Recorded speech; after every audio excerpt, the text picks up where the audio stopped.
3 linggo na ang nakalipas simula nang umpisahang gawin ang bangka na ito. At ngayon ay pupuntahan natin muli upang alamin kung ano na nga ba ang itsura pagkatapos ng 3 linggo. Aalamin na rin natin kung kapareho ba ito ng mga motorsiklo na kailangan ding irehistro. Ang bangka na ito ay nakadesign para sa pangmabilisang takbo sa dagat. Dahil ayon sa Panday, ito raw ay gagamitin sa panguhuli ng tulingan.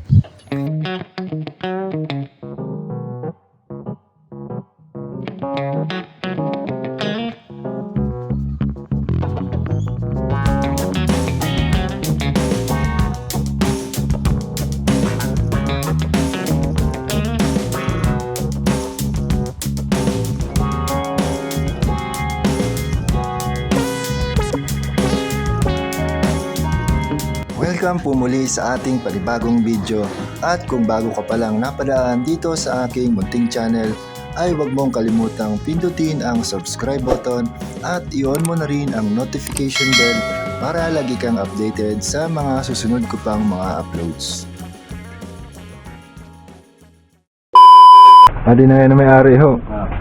Ano na may-ari? Tuhay! May-ari ng paan. Ang tag-ari isan, yun na bangka. Kape. Buseng! Ano, okay na? Boss? May lalabo, Buseng. Takot lang diretsa.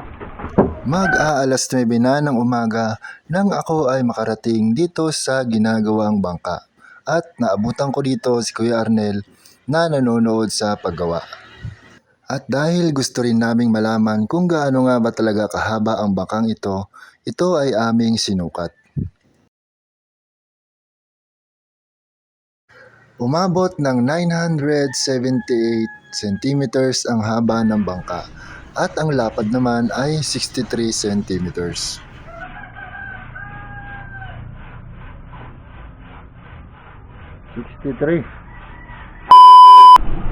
Pero pag ganyan tayo na di motor na bangka, kailangan ba i-rehistro pa sa barangay? I-rehistro?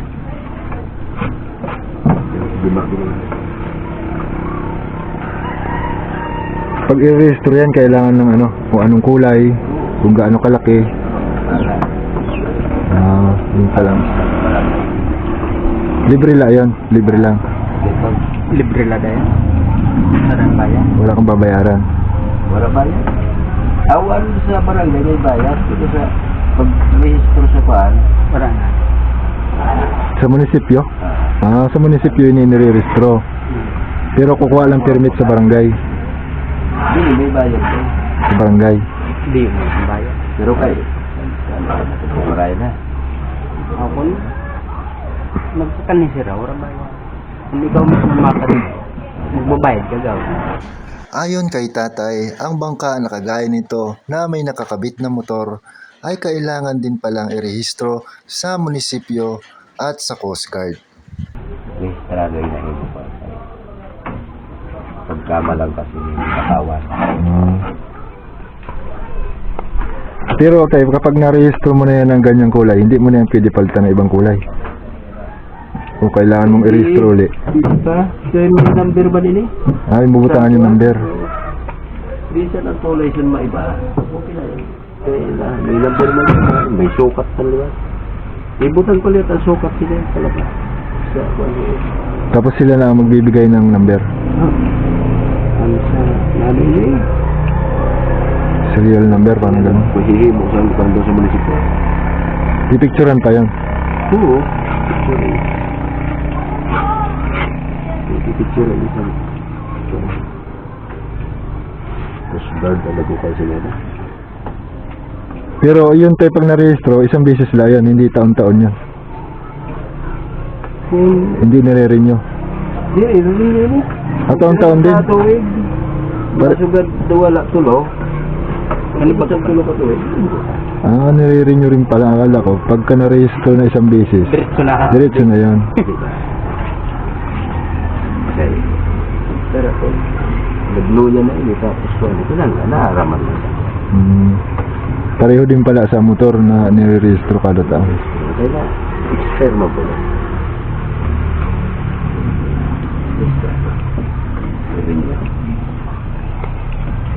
pagdiri. Hindi rin. Pag-spare, hindi tulurin mo. Kung ang mga motor na kagaya sa atin sa LTO nire-registro, ito ngayon sa Coast Guard. Coast Guard. Sa dagat mo. Ang LTO sa bus na. Mahalaga rin palang mairehistro ang ganitong klasing bangka dahil sa tuwing panahon ng may kalamidad o malalakas na bagyo ay may nag-iikot-ikot na mga taga-barangay o di naman kaya taga-munisipyo upang magbigay ng tulong sa mga mangingisda na nasiraan ng bangka.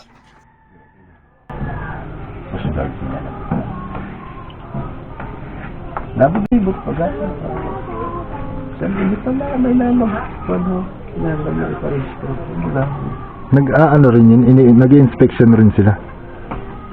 Nag-inspection siya. Kaya ala kay bihira. Bihira na. Basta mako na. Marami. Danay.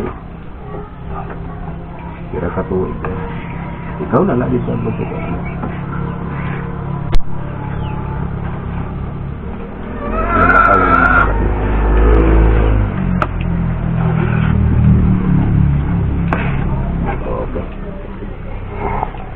Nandito tayo, manipis. Epoxy na lang sa mga Pwede na kaya sa ito, boss, yung may ganito? Oo, pintura ko man yan. Okay lang sa'yo yung may ganyan? Okay na yun. Sa bagay guys, pag kinaptan nyo sa diwa, madamo man yun. Maragasnas. Madamo ulit siya. Mao pa guys, na ito puti-puti. Kini ba ito maliit, ini kami puti-puti.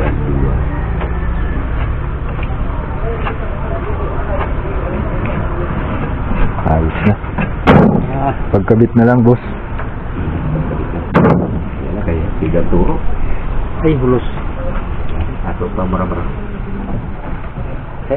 Yaw, bakaw. Gado boss, okay la. Bisan basa. Bakaw. Paano ko manso? Ganito yung mabilis na diskarte sa pagmamasilya ng plywood. Dahil ito ay gagamitin sa bangka, ay hinaluan na ng pintura yung part A at part B ng ating epoxy. Kaya naman bago pa ikabit yung cover nito sa gilid, ay meron na itong masilya sa loob. Kilala ka na busing. Kaya tuloy naman inyo yan. Makaibig niya. Quick dry paint. Pilipino rin sila. Sa mga Pilipino. Abis natin.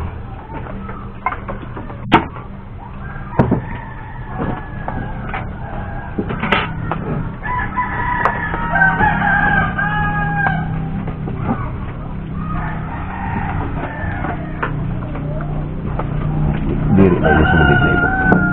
Dapat. Halo na. Nag-uhuros ang pintura ko ng pinturahan. Ang pintura na. Pag maranda. Pag niyaliha ako ng natarong. Pag ganyang klaseng bangka, ta ganyang kalaki, gaano ka ng makina niya? Hindi. Pagkabitan na ko, hindi sa daya. Crazy ka ba yun? Ang ikabit sila, sila. 7 horsepower.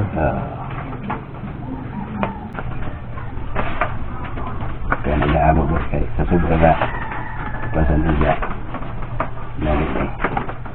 Busy sa negosyo. Hindi na nakalala pagpapagupit sa buhok. Sila, ang mahaba buhok niya.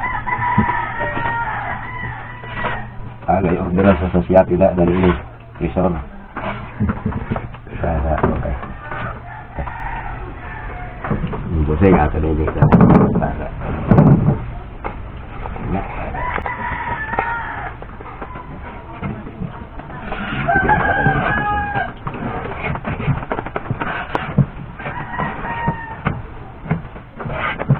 Hindi mo kumain natin guys. Diba? Ano yung mauna yung pintura ng bersaw. Ay, hindi ko nakalaila sa may udlas na kurang lupa. Nang usapan niyo tayo nung may-ari ni ano yan? Ikaw pa ang gagawa sa katig.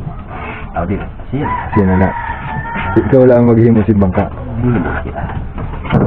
Hindi ko maghahanap ako kita sa isa. Ang katig at saka ang pagmasilya, pintura, doon na yung sa may-ari. Oo, siya alam. Hindi na natin yung masilyaw na may kasi pagkakay. Kukurihan na kasunod pag masilyaw.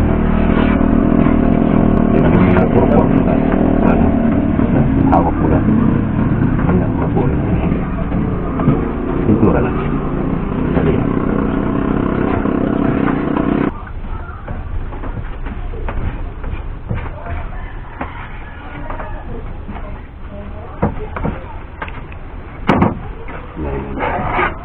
Hindi ko kinawakas po. Hindi mo ganyan ipagbaklatan.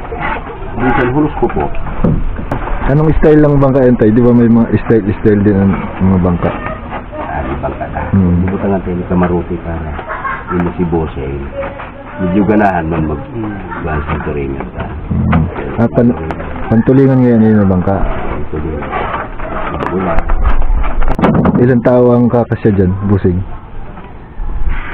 Boss, lateral siya sa pagkarkulo ko lang. Kung napagkarkulo siya, 5 katao sa 5 tao. 5 tao ba?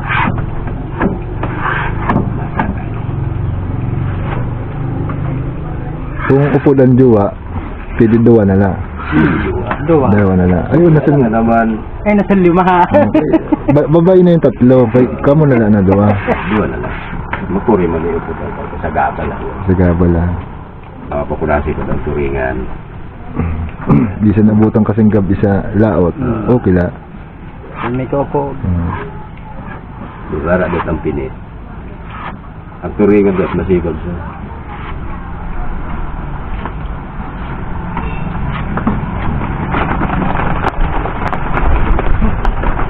Pero dapat naputungunan mga ibang kung pwede isama din. Papayag, Pupunta mo na mga idol ka. payag kayo ang mga manonood na pwede sama ang jowa sa kanulingan. Manriagon lang. Tara, di ikaw lang ang pagal dito, ang jowa. Nakaupo lang ito, nakaingkod lang. Ikaw lang, pagalong ka na.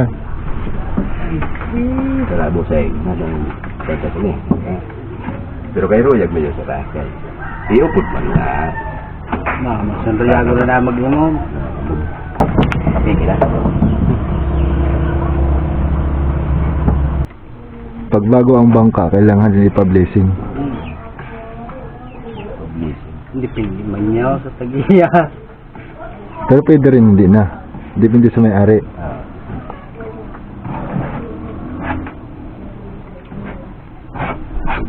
Ora na. Pero may hindi bisingan. Naikabit na at namasilihan na yung side cover dito sa may dulong bahagi ng bangka. At dito rin ipupwesto yung kabitan ng makina. Kung nagustuhan mo ang ating video, ay wag mong kalimutang pindutin ang subscribe button at pindutin mo na rin yung notification bell para lagi kang updated sa mga bago ko pang i-upload na videos.